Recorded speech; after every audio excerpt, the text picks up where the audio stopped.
سب دیکھنے اور سننے والوں کو محبت برا سلام۔ عرفان احمد خان صاحب جرمنی سے ہمارے ساتھ ہیں۔ آج ان سے پوچھیں گے کہ جرمنی میں کیا چل رہا ہے۔ جی خان صاحب، کیا ہو رہا ہے آج کل جرمنی میں؟ کیا نئی چیزیں سامنے آ رہی ہیں؟ جرمنی میں ایک تو آپ کو پتا ہے کہ پچھلے ہفتے ہیمبرگ کے اندر جو اسلامی آرگنائزیشن کی طرف سے مظاہرہ ہوا تھا، اس کے اندر جو شریعہ لا کی بات کی گئی ہے، جی جو پوسٹر اٹھائے ہوئے تھے مظاہرین نے، تو ان کی تعداد تھوڑی سی زیادہ نہیں تھی۔ فلسطین کے حق میں انہوں نے مظاہرہ کیا، لیکن ساتھ انہوں نے ایسے پوسٹر اٹھائے ہوئے تھے کہ جس میں تھا کہ جرمنی کے اندر بھی ہم جرمن لا نہیں بلکہ شریعہ لا چاہتے ہیں، یا شریعہ لا جو ہے وہ بھی ساتھ نافذ کیا جائے۔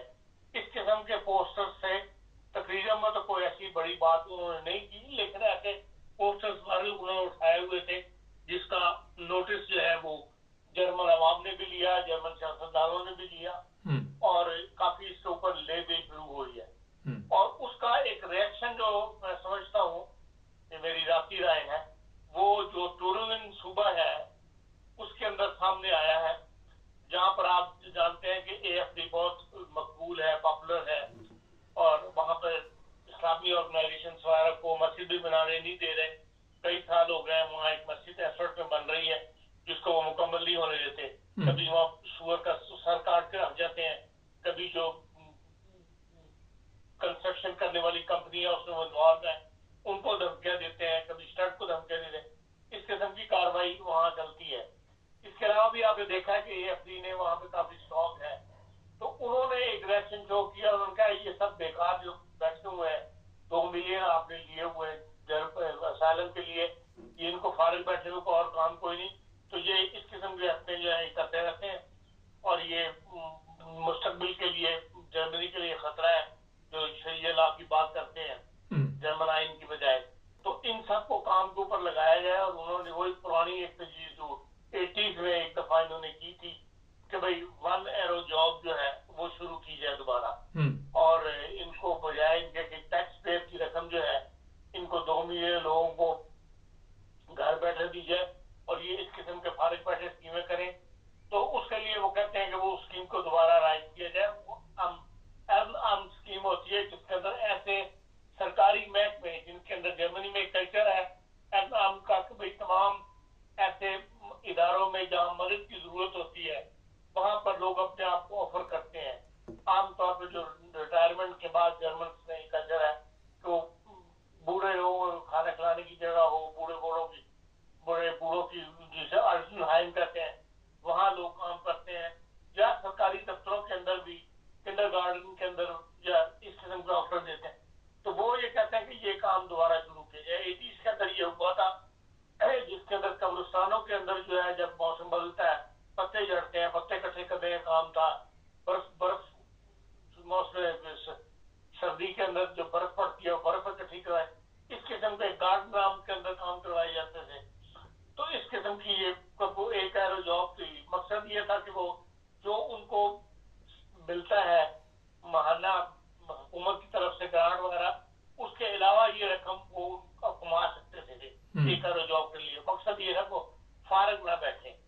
بعد میں وہ جاب ختم کر دی گئی، اور یہ جو آربرٹ لوز کا سسٹم ہے یہ بدل دیا گیا، اور اس میں ایک مرکزی تنظیم میں سینٹرل گورنمنٹ کا ماتحت آ گیا، اور وہ یہ ہے وہ اب اس کو لوگوں کو آرام سے نہیں بیٹھنے دیتے، وہ کوئی نہ کوئی کورس وغیرہ کرواتے رہتے ہیں کہ وہ یہ نہیں کہتے کہ اگر آپ کو جاب نہیں ہے تو آپ آرام سے بیٹھے رہیں گھر کے اندر، سست ہوتے رہیں، بیماریاں پالتے رہیں۔ تو وہ اسکیم وہ کہتے ہیں کہ دوبارہ سے جرمنی کے اندر شروع کی جائے۔ ابھی تو یہ صوبے نے آواز اٹھائی ہے، ٹورنگن صوبے نے، لیکن ایسی اسکیمیں جو ہے وہ تمام جب صوبے ایگری کر جائیں جرمنی کے، تبھی اسکیم جو ہے وہ دوبارہ نافذ کی جاتی ہے۔ بہرحال یہ ایک نئی ڈیولپمنٹ دوبارہ سے سر اٹھانے لگی ہے کہ جرمنی کے اندر جو فلسٹنگ ہیں وہ اسائلم والے وہ فارغ نہ بیٹھیں، اور ان سے جو ہے وہ کام وغیرہ لیا جائے۔ اب اس کا رزلٹ کیا نکلتا ہے؟ بہتر یہی ہے کہ جرمن گورنمنٹ نے جو اسکیمیں نکالی ہوئی ہیں کہ بھئی جو اسائلم کے لوگ ہیں ان کو وہ پہلے पहले 3 महीने काम करने की इजाजत नहीं होती, लेकिन उसके बाद उन्हें बाहर काम करने की इजाजत है और जर्मनी के अंदर काम मौजूद है, तो लोगों को काम के ऊपर लगाना चाहिए। जो मेडिकल लाइन के अंदर बार बार अपीलें कर रहे हैं कि भी लोग आए, हम उनको ट्रेन करेंगे और लोग अपने आप को ऑफर करें। हालांकि कि मैंने यहाँ तक देखा है कि बाद लोग जो प्रैक्टिकल करने के लिए यहाँ आए थे अप्रेंटिसशिप के लिए, वही यहाँ पे उनको मुश्किल वीजे मिल गए हैं। 2-3 लड़के जिनको स्पेन में थे, 1-2 लड़के या जर्मनी में थे, अप्रेंटिसशिप के ऊपर आए थे 3-3 महीने के वीजे लेके, और 3 महीने की अप्रेंटिसशिप के दौरान ही उन्होंने उसी कंपनी ने उनको मुलाजमत दे दी, तो उनको वीजे जो है वो इशू हो गए। तो आजकल काफी जर्मनी के अंदर इस किस्म की नरमियां चल रही हैं, उससे फायदा उठाना चाहिए, ना कि इलीगल, क्योंकि वो काम भी कम नहीं है। बाद ऐसी पाकिस्तानी खवातीन भी हैं जो बुंडेसलाग वालों से पैसे भी लेती हैं, और ये है कि इलीगल काम करके घरों के अंदर पैसे कमा रही, 6-6 7 घरों में काम करती है हफ्ते के दौरान, वो एक अलग इनकम। इस कल्चर को जो है वो कंडेम करने के लिए, रिजेक्ट करने के लिए ये स्कीम जो है वन एरो स्कीम की आवाज जो है वो उठाई जा रही है। जी हाँ साहब, इसमें सिर्फ ये वही लोग आएंगे जो सियासी पनाह वाले हैं, या जर्मन भी आ सकते हैं?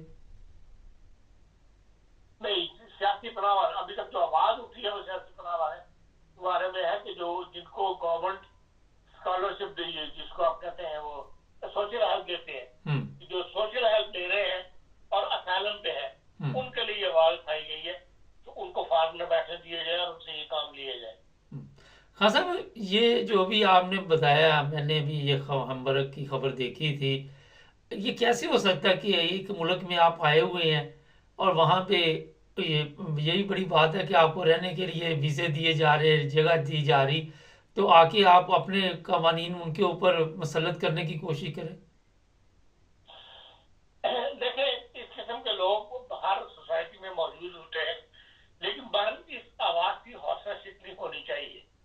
अगर 400 बंदों ने ये आवाज उठाई है, जो 3 मिलियन 5 मिलियन मुसलमान मुल्क में रह रहे हैं, उनको भी तो उसके खिलाफ आवाज उठानी चाहिए ना, कि हम इस आवाज से एग्री नहीं करते। तब तो जर्मनों को भी हौसला हो।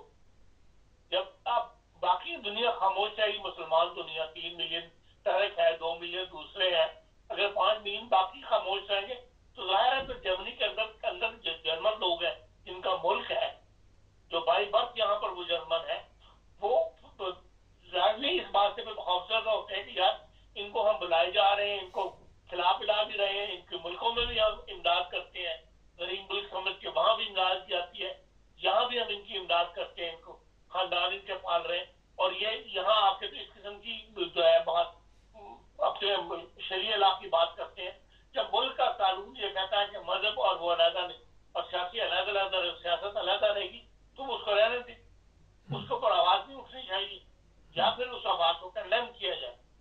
देखिए, जर्मनों को जो सबसे बड़ा खौफ है, अभी एक रिपोर्ट पीछे छाया हुई है, वो ये कहते हैं कि जो 10 साल के तक की उम्र के बच्चे हैं इस जर्मनी में, उनमें 40% वो बच्चे हैं जो इमिग्रेशन फैमिली से ताल्लुक रखते हैं। हम लोग वो है जो रोज की रोटी पानी के लिए फिक्रमंद रहते हैं, हम उन मुल्कों के लोग हैं, या हमारे मुल्कों की हालत इस अभी तक भी ये है, लेकिन ये लोग मुस्तकबिल का सोचते हैं, आगे की तरफ देखने वाले लोग हैं।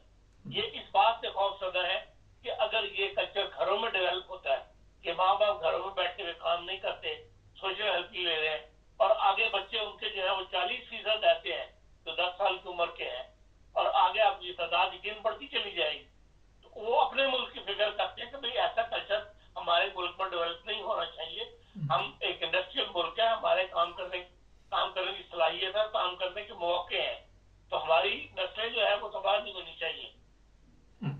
इसलिए वो हर डायरेक्शन के अंदर सोचते हैं और उसका हल निकालने की कोशिश करते हैं, जो खतरा उनको नजर आता है उसको बरमला इजहार करते हैं। इस वक्त भी जर्मनी के अंदर ये सवाल उठा हुआ है कि 5 लाख डॉक्टर्स जो है जर्मनी में, उनमें 60,000 डॉक्टर वो हैं जिनके पास जर्मन नेशनल नहीं है, बाहर के लोग हैं। वो ये कहते हैं कि जर्मन तो आगे सामने नहीं आ रहे, जर्मन डॉक्टर्स जो है उनकी तादाद तो कम होती चली जा रही है। 2000 जबकि 2000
एक और आवाज़ पिछले दिनों मैंने सुनी जर्मनी में, ये जो बसाल कार्ड है, वो जो बेनिफिट लेते हैं सियासी पनाह वाले, उनको 2-3 सूबों में कार्ड इशू किया गया, आपको भी इल्म है ना कि उनको नगद पैसे नहीं मिलते तो वो जाके खरीदारी कर लेते हैं। तो ये कहते हैं जी यूक्रेन वालों को क्यों नहीं वो कार्ड दिए जाते, ये सिर्फ अफगानी, पाकिस्तानी और दूसरे लोगों को दिए जाते हैं। देखिए, उस कार्ड की बुनियाद ये बनी है कि जो सोशल हेल्प दी जाती है असाइलम वालों को, उनमें से वो अपने या तो कर्जे उतारते हैं या अपनी फैमिलीज को सपोर्ट करते हैं, अपने भाई मुल्क के अंदर पैसे भेजते हैं, जो जर्मन हुकूमत नहीं चाहती या जर्मन सियासतदान नहीं चाहते। वो ये कहते हैं कि जो हम रकम आपको देते हैं आपके इस्तेमाल के लिए, वो आप ही पर इस्तेमाल होनी चाहिए। वो हम एक कानून के तहत देते हैं, हम उसके पाबंद नहीं है, लेकिन हमारा कानून ये कहता है कि जो बंदा हमारे मुल्क में, जिसको हमने स्टे दिया है, वो भूखा नहीं सोना चाहिए। उसको जो जरूरियात जिंदगी है उसकी, वो पूरा करना स्टेट की जिम्मेदारी बन जाती है। उसके लिए जो फिगर हमने पास की हुई है, हमारी जो सुप्रीम कोर्ट ऑफ मिल्स में इन्वॉल्व हुई थी, जर्मनी का आईनी अदालत जो है उससे जो रकम मुकर्रर कर दी हुई है, वो हम देने के आपको पाबंद है, लेकिन आप वो अपने पे खर्च करें। उसको पीछे अपने फैमिली वगैरह को जो है भेजने की, वो बाकी सियासतदानों का फैसला है, वो उसके खिलाफ है, तो उसकी पाबंदी चाहते हैं कि वो हो। तो उसको रोकने के लिए उन्होंने ये स्कीम निकाली थी कि भाई कार्ड के ऊपर पैसे दिए जाए। उसके अंदर भी मेरे 80,000 जो है वो शायद नकद दिया जाता है, और बाकी जो है वो कार्ड के ऊपर आप शॉपिंग कर सकते हैं। जी, बहुत शुक्रिया खान साहब का। नाज़रीन, किसी भी मुल्क में जाएं, फ़र्ज़ करें जर्मनी है, यहाँ पे अगर आप आए हैं तो ऐसे काम करें कि इन लोगों के लिए भी कोई फ़ायदा मंद हो। अपने मज़हब के जो असूल हैं वो अपने तक रखें। हमारे ममालिक में जो हालत बनी हुई है मज़हब और सियासत को मिक्स करने के बाद, पाकिस्तान है या कोई भी मुल्क है, वहाँ पे आपने देखा कि हम वहाँ पे रहना पसंद नहीं करते। हम वो मुल्क छोड़ के यूरोप की तरफ आ जाते हैं, और यूरोप में आके फिर चंद लोग या चंद सौ लोग इस तरह का काम करते हैं जो मेरा ख्याल है गैर मुनासिब है। और अगर उन्होंने आपको यहाँ रहने की जगह दे दी, बजाय उसके कि उनका आप शुक्रिया अदा करें, अपने मुल्क में जहाँ से आपने मज़हब का इस तरह का, मेरे ख्याल में तो ये कारोबार ही है, शुरू किया, वहाँ तो आप रह ना सके। तो जनाब, अपने मज़हब की इबादत कीजिए, लेकिन दूसरों के लिए सर दर्द ना पैदा कीजिए। ये आखिर पे मैं आपको कहना चाहता हूँ। हमारे चैनल को सब्सक्राइब करें, जुड़े रहें हमारे साथ।